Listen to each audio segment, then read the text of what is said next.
natapos na natin i-sketch yung outline, kaya pwede na tayong mag-shading.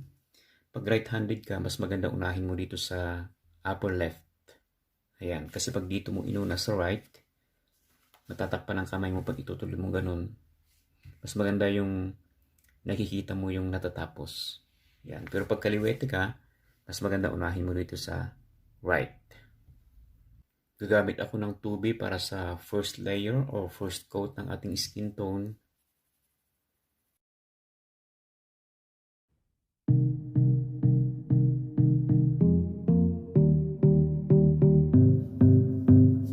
Tapos yung pang-blend na ginagamit ko is ito, tissue lang.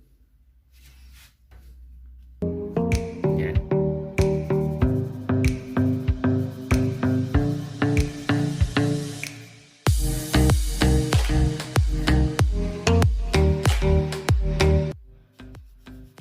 Susundan ko uli. Parang paulit-ulit lang hanggang matapos itong area na to. I-shade ko na yung eyebrow para hindi mawala yung outline. 5B ang gamit ko, mas darker dun sa skin tone.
Dito sa dark tone, magsi-second layer tayo gamit ang 6B na Faber-Castell.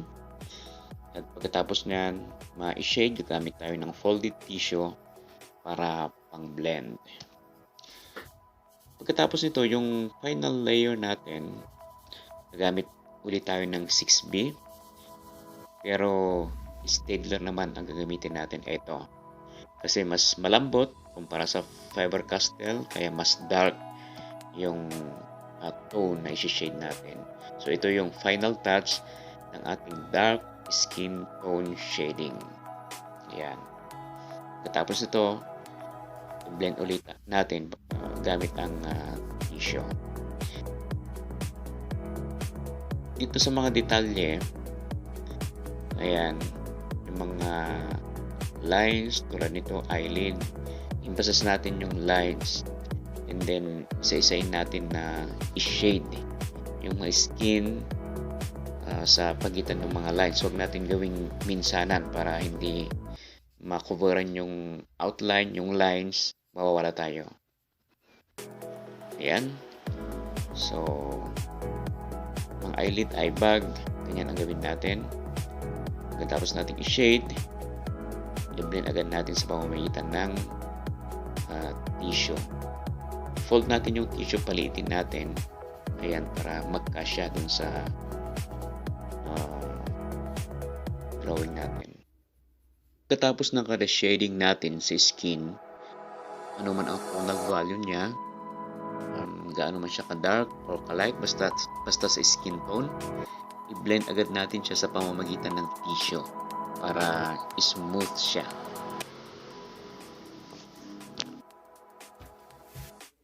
Sa mga dark lines at mga dark tones na detalye, kung Faber-Castell ang lapis mo, maganda ang 8B para ma-achieve yung desired tonal value. Pero kung Staedtler yung lapis mo, pwede na yung 5B.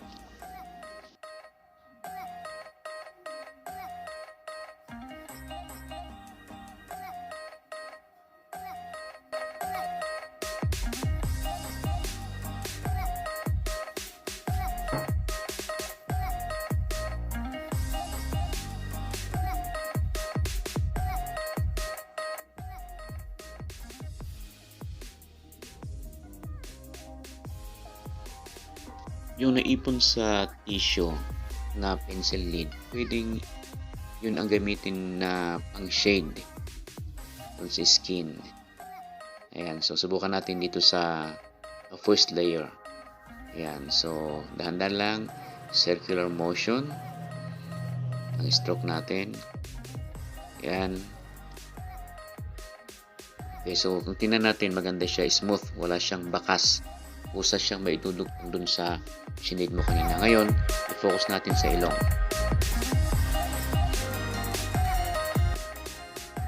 I-render natin siya. I-shade natin yung mga shadows niya at i-blend sa pamamagitan ng cotton buds.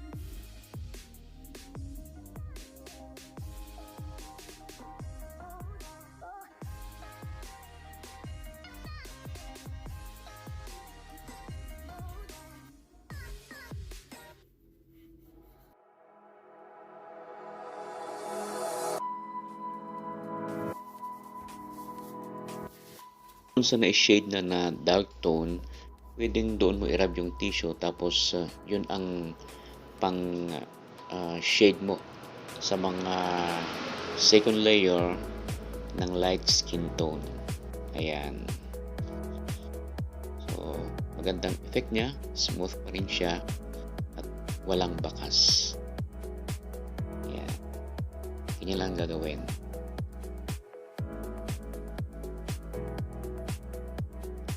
Okay, tuloy natin yung ilong, yung second layer niya.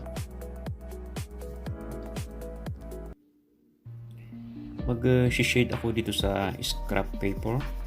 Ayan, okay, ito na lang.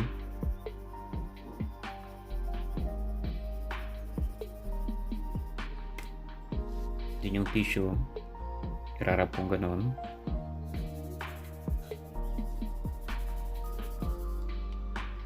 So ito yung gagamitin ko na pang shading doon.